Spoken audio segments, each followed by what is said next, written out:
It's February 24th, day 35 of the Trump presidency. Lots happened today. I would say the biggest story for the day is that Trump has rejected the UN calling Russia complicit in starting the war with Ukraine, which is objectively true. Russia literally invaded Ukraine. So there's no way to argue that. And yet the US is now officially on record rejecting that, which again, it just solidifies that there has been a massive change in the world order. And what the United States was before Trump, it no longer is now. And that is a tough spot for the rest of the world to be in, because it's like your best friend turning into a werewolf.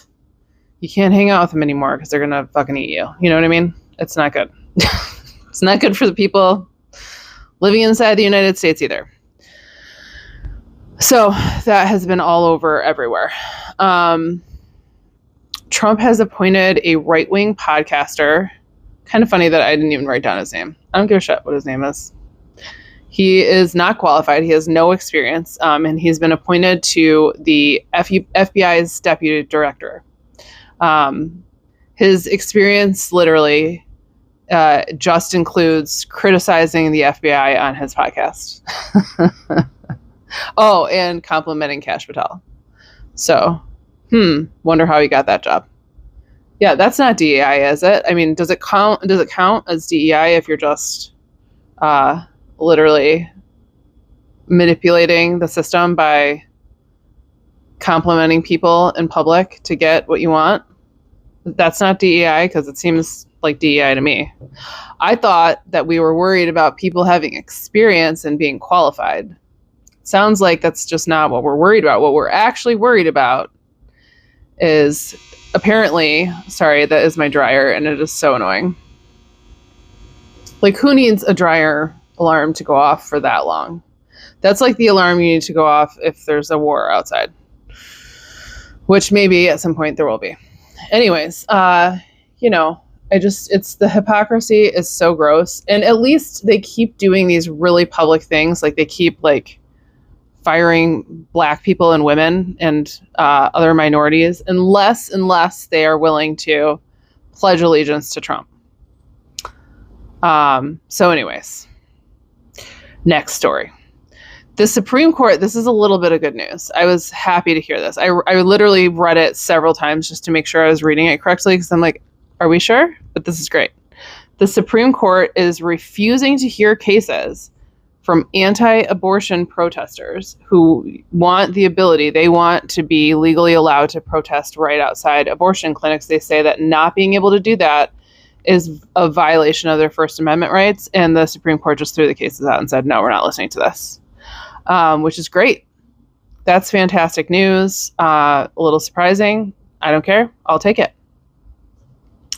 I'm really sad about this, and I saw her talking on someone's podcast about this, and I was crying just listening to her. But the Joy Reid show on MSNBC was canceled. It was called The Readout. She is a very vocal leftist, liberal. She's wonderful. I absolutely love her. I follow her on TikTok. She's brilliant. Her takes are incredible. And they canceled her show. Again, it's interesting that mostly Black people are getting fired. Seems like a weird coincidence. There's no question as to why this is happening. And again, a lot of these companies are going to comply because they only care about money, right? What's funny about that, though, is with the boycotts and people like me who, I don't give a shit about MSNBC anyways. I haven't for a very long time. I don't know if I ever did. But a lot of people are going to just drop these companies now. Now they're going to have to, if they want viewers, they're going to have to pander to the right, and the right thinks that MSNBC is nonsense. So good luck with that. But the more crap that these different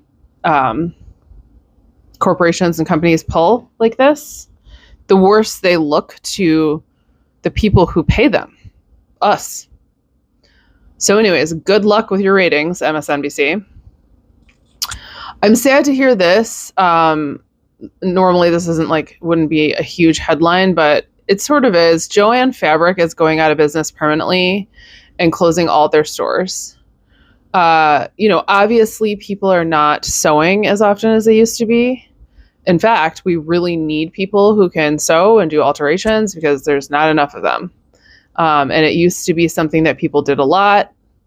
We don't have any free time. We don't have time for art. I would love to be able to spend time sewing. Are you kidding me? I would absolutely love it.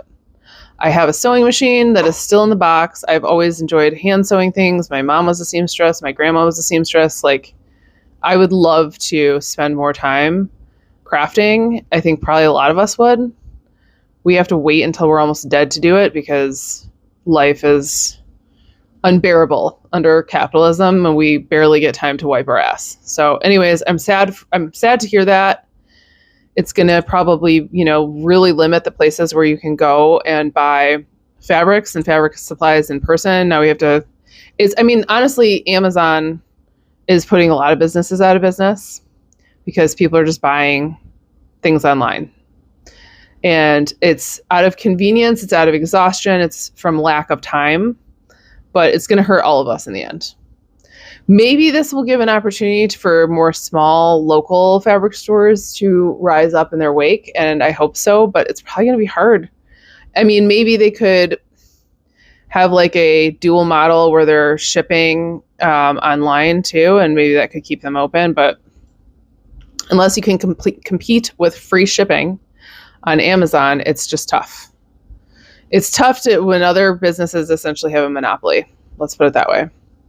Speaking of bad business practices and monopolies, DoorDash was just ordered to pay its workers $17 million in withheld tips. They were taking their tips and using their own tips to pay them their wage. Sick and fucked up and not surprising.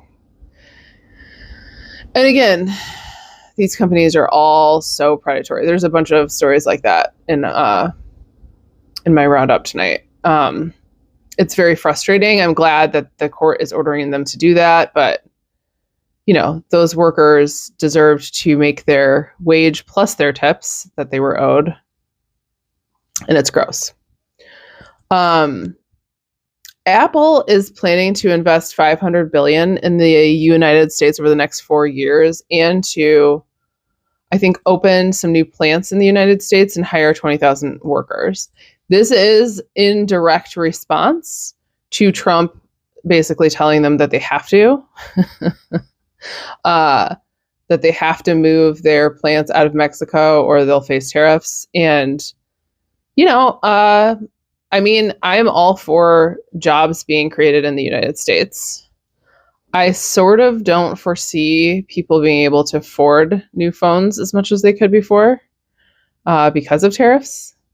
And also just in general, because people are broke as fuck and we're heading into a recession. So it'll be interesting to see if that happens and also what happens to their sales regardless. But I'm not upset about the idea of, capitalism is this slippery slope where it becomes acceptable to harm the people that you're relying on to buy your shit in order to save a buck. And these corporations have been sending work overseas for a long time to avoid paying full living wages, and the corporations that are here are already not paying living wages. And so, again, it's this slippery slope where eventually it catches up to them, and the people can no longer afford their shit, and they get sick of it, and they stop buying it. So I am not going to be mad when some of these companies start falling apart at the seams because they did it to themselves. And capitalism is a predatory system, and it would be great if capitalism could function with integrity. That would be fucking fantastic. But unfortunately, apparently, the world that we live in contains a lot of people that don't have any integrity unless you threaten them, which is, frankly, in my opinion, the reason why Christianity has been used to subdue the masses for such a long time, because if you don't threaten certain people with the concept of hell, they do horrible, horrible things. They don't have an internal guidance system that just says, don't do that. That's gross. Can you see the pain in the other person's face? The pain in the other person's face isn't enough for these people. It needs to be more. Okay, well, more is coming. Don't worry. Utah is planning to fully ban fluoride in water in the entire state. They're not leaving it up to the cities. It hasn't gone all the way over the line yet, but it's getting close. I have sort of mixed feelings about this. It's weird that a lot of these sort of like hipster things, by the way, I'm not an anti-vaxxer. I'm absolutely vaccinated. I've gotten the COVID vaccine twice. However, fluoride in water is like, I'm a little bit on the fence about it. People's teeth used to be incredibly horrible. And there is some evidence that, for sure, fluoride treatments at the dentist are really important. I have mixed feelings about having it in the water. There is mixed research about it potentially causing heart damage and some other stuff. Long story short, a long time ago, long before Flint, Michigan, which I live in Michigan, I started buying spring water, and now I have a reverse osmosis system in my house that has the minerals added back in. I don't trust anyone, and probably never will again. So that's my feeling about that. I don't hate if they want to do that. I don't give a shit. If people want to go get their fluoride treatments, they absolutely can. So it's not like not having fluoride in the water is going to deprive everyone of fluoride. Although, if they don't have any health care, then yes, it will. So it's complicated. I hate it here. Lester Holt is also stepping down from NBC's Nightly News. I feel like it's hard for me to believe that anyone's just voluntarily stepping down right now. I'm wondering if there's pressure behind the scenes because of DEI. He's also a black man. I don't know. It's really sad. These people are incredible human beings that are brilliant and that add so much value to the news. And frankly, they were like crowning jewels to those networks. And I don't know what else is good about those networks. So see ya. This is my favorite story of the day, obviously. So hackers broke into, I don't know if it was just at the Federal Housing Department, but like when all of the workers came back to work today, there were AI images on all the TVs of Trump kissing Elon's feet. It was like a movie of Trump kissing Elon's feet, which is absolutely disgusting. Also kind of hilarious. And I'm proud of whoever did that. So that's something that we should do more of. It's kind of, there's a lot of things that are starting to kind of remind me of Fight Club, to be honest with you. Because the resistance is like not silly necessarily, but like menacing, but more in like an annoying way. Like it's not violent. Like that's not violent. That's just demeaning. You know what I mean? And funny. So anyways, if they don't like it, they could stop being fucking assholes. That's one option.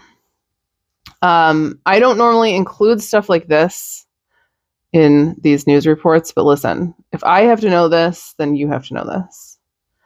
Kid Rock split from his fiance of 7 years, and guess who he's dating? Lauren Boebert. I can't think of a more repulsive couple.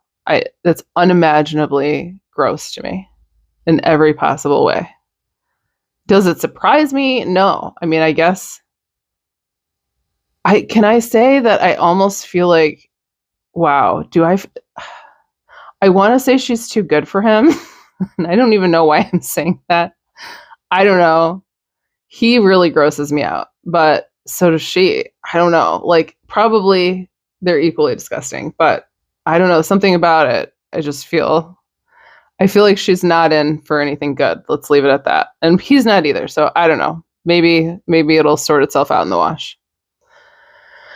Here's another little piece of good news. I mean, it's a big piece of good news, but will it matter? I don't know. Attorney General Letitia James won her federal lawsuit that blocks DOJ from accessing America's private data. Okay, that's awesome. Now what? Because I think that they already have a lot of it. And I just don't know what this does and how it works. But I'm happy to hear it. I'm happy that there's still people at least out there trying and saying like, hey, you can't do that. We need more of that. But how do we enforce this is the concern. United Health Group, which is the healthcare association that had the assassinated CEO. Luigi assassinated that CEO. They're being investigated by the DOJ. Now they're actually having a really bad time. I think they lost 28% of their valuation. They have to fire a bunch of people because they don't have any money. And now the DOJ is investigating them for Medicare billing practices. Obviously, the DOJ and in general, this administration is cracking down really hard on anything to do with Medicare, Medicaid, Social Security. If you're sick, they just want you to fucking die. They don't want to be giving you money for anything. Anyways, this is shady, though. This is shady. And this is the kind of shit that destroys the whole fucking system. Again, if everyone was acting with integrity, we probably wouldn't have any fucking problems at all, frankly. However, that company, United Health Group, has been basically like ramping up and falsifying diagnoses to get extra money from Medicare. So they're like saying people are more ill than they actually are so that they can get more money and then just fucking pocketing it. So yeah, we create a country full of money and power thirsty people that are out for themselves under capitalism. And again, I am not a communist, just for the record. I read the Communist Manifesto just to see, do I agree with any of this? And honestly, no, I don't. But I do believe in democratic socialism because if you want to live in a society with millions and millions of people, not everyone is going to be able to function all the fucking time. And you have to have safety nets for people. And the irony is, like, a lot of the people that are out here talking shit about social safety nets are the ones that need them the fucking goddamn most. And it's going to be so weird to watch them flail when all this stuff gets taken away. It's just crazy. It's crazy. If they leave it really truly up to the states to pay for their own shit, the red states are completely screwed. They're the poorest states. They don't have any money. They're getting their money from welfare from blue states. Anyways. The CIA is conducting a formal review now into the damage that was caused by an email that went back and forth between Musk and Trump. This is in relation to like the federal workforce firing situation. They sent an unclassified email containing people's names, like lists of people they want to fire. And some of those names are like undercover officers or just other people. Like, it's not good. They're so sloppy. And again, I would love to see the CIA and FBI stand up to these people in the Pentagon and all that. Like, will they do it? I don't know. Okay, so you find that they're in violation. Now what?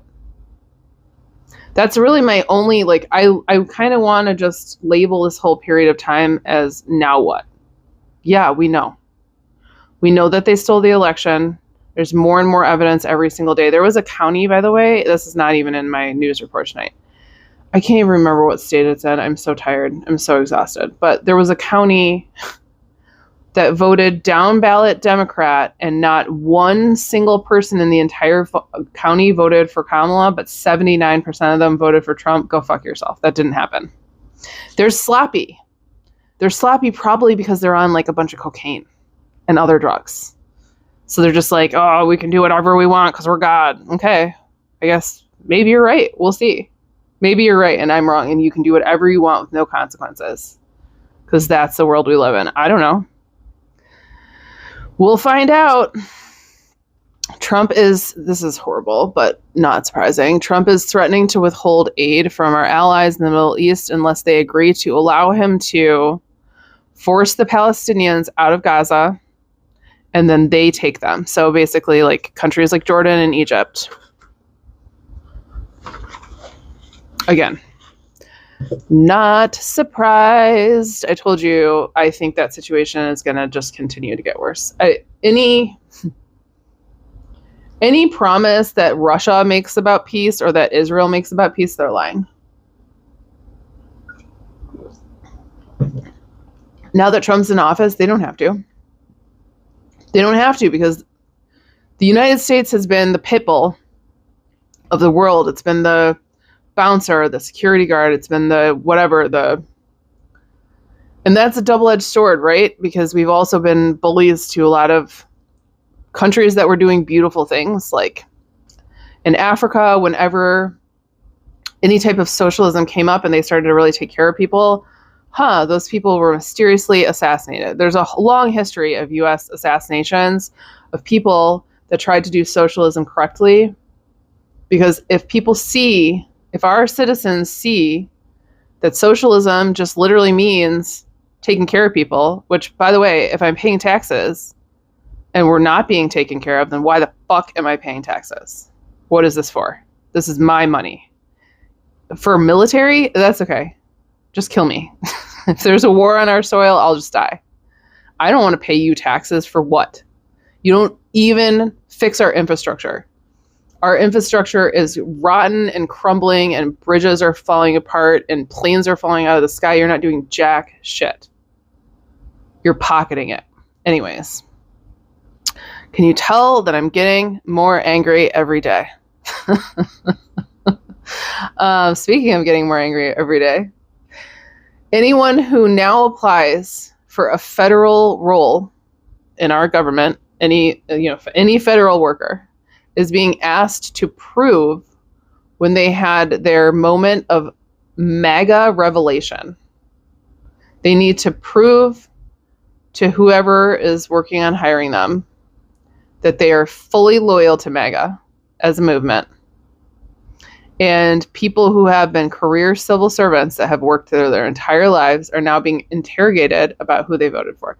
That is so fucking illegal. It's so illegal.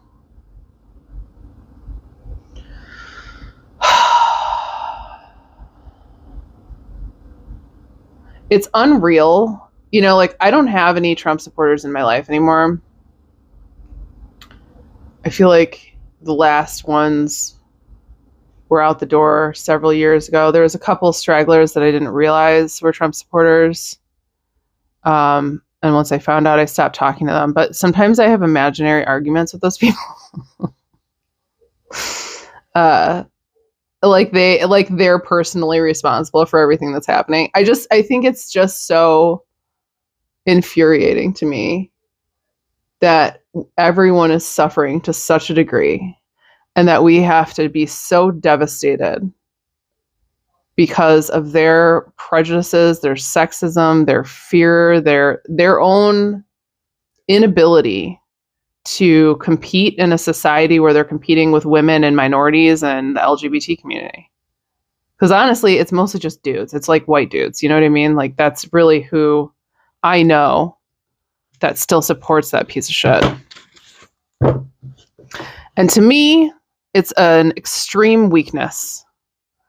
And I think the ones that hit the hardest for me, I grew up in a very liberal city. I grew up in Ann Arbor, Michigan, and it's very liberal. So like when people came out of there and then ended up conservative later, I'm just like, how did that happen to you? I don't understand. I don't understand with the education that we had. Our high school was incredibly diverse. Like, what happened to you? And if I really think about it, most of them, they were always bad people. They were cruel. They were bullies. And sometimes you like keep in touch with people like that because you've known them for so long.